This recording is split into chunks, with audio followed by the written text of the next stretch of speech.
I'm Heidi Jelma, and I chose to do my cultural project on Japan. Japan is located in Eastern Asia, an island chain between the North Pacific Ocean and the Sea of Japan, just east of the Korean Peninsula. Tokyo is the capital and home to 127 million people. Conducting business in Japan is very popular with the Western society. Boeing is a good example. To be successful, however, you must learn about the culture. The Japanese believe in saving face, meaning that turning down a request causes embarrassment. Face is a mark of personal dignity and means having high status with one's peers. If a request cannot be agreed to, they will cite it is inconvenient or it is under consideration.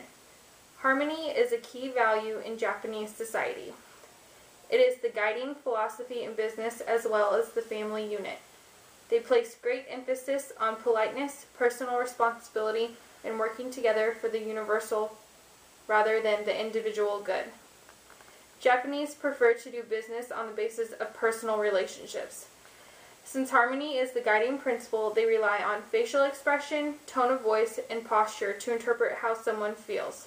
They are more likely to trust nonverbal messages than the spoken word. The Japanese are very conscious of age and status. Everyone has a distinct place in the hierarchy in business. With its roots in Confucianism, hierarchical structures classify an individual's position within a group and in society. Status is determined by factors such as age, employment, company, and family background. The hierarchical status dictates that due respect be afforded to those of higher status. Appointments are required and should always be made several weeks in advance. Always be punctual and prepared. Dress professionally, conservatively, and wear dark colors. Greetings in Japan are very formal and ritualized. It is important to show the correct amount of respect in regard to someone based on their status relative to your own. It can be seen as impolite to introduce yourself, so ensure you wait to be introduced. The most senior Japanese person will be seated furthest from the door with the rest of the people in descending rank. The junior person is seated closest to the door. Always direct your conversation to the eldest person, and they will direct the conversation to whomever it would apply to. The bow is an important part of Japanese society. It is used when greeting or to show gratitude. While doing business in Japan as a Westerner, you would not be expected to bow. However, if you choose to bow with the greeting, be sure to understand that how far you bow depends upon your relationship to the other person. The deeper you bow, the more respect you show. A foreign visitor may bow the head slightly. Another way of showing respect is saying "son" at the end of the individual's name. Do this unless told otherwise. It is not unexpected for the Japanese to return the respect when speaking with you. For example, I would be called Heidi-san. The exchanging of business cards when doing business in Japan involves a degree of ceremony. The card is seen to represent the individual, so it should be treated with respect. Before traveling to Japan, ensure to have ample quality cards and have one side translated into Japanese. Include your position within the company on it. When exchanging, offer your card with both hands or just the right hand. It is important to present the Japanese side up. Ensure there is no barrier between you and the recipient, such as a table, chair, or plant. When accepting, always use two hands as this shows admiration. The Japanese are non-confrontational. They have difficulty saying no, so it is best to phrase questions that they can answer yes to. Group decision-making and consensus are important. The Japanese often stay silent for long periods of time. They close their eyes when they want to listen intently. It is critical to be patient and imperative that you never raise your voice or lose your temper. Written contracts are required. However, they do not see contracts as final agreements and are always open to renegotiation. If you are invited to the Japanese home for dinner, always remove your shoes before entering the home. Leave your shoes pointing away from the doorway you are walking through. Dress as if you were going to the office unless instructed otherwise. If you have to use the bathroom, you must put on the bathroom slippers and remove them when you are finished. Table manners include waiting until you are told where to sit. Specific protocol is always followed, typically with the honored guest and the eldest person being seated at the center of the table and furthest from the door.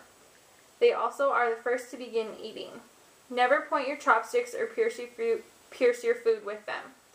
You will obtain great respect by learning how to use chopsticks and the etiquette that goes along with their use. Do not pour your own drink. You can pour everyone else's drink at the table, but you wait for someone to pour your own. The same goes when you are out at a restaurant eating. Do not mix your food with the rice. Eat a bit of one thing at a time. If you want nothing more to drink, then do not finish the glass. An empty glass is an invitation to be served more. The opposite is true for rice. If you leave a little rice in your bowl, you will be served more, so ensure that you eat all the rice to avoid being served more.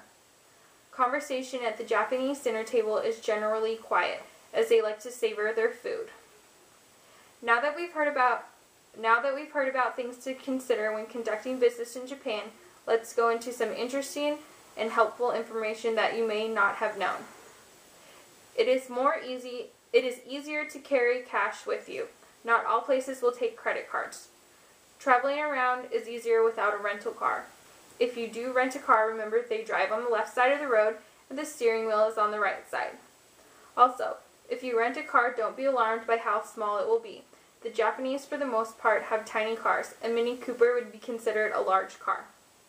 Train and subways have English signs, and also the loudspeaker that announces the next stop is in English. Japan will not accept American money. It is always nice to know a few key phrases like how to say hello, thank you, please, yes and no, but for the most part when conducting business, they know how to speak English.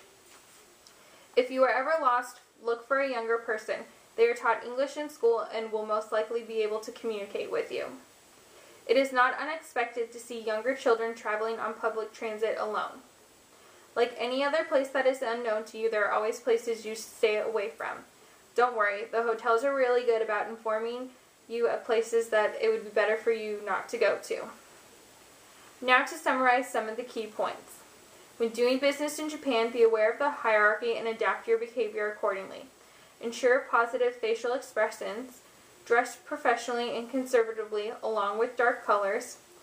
Always try to phrase a question to which they can respond with answer of yes. Never lose your patience or raise your voice. Always be prepared and punctual for the meeting.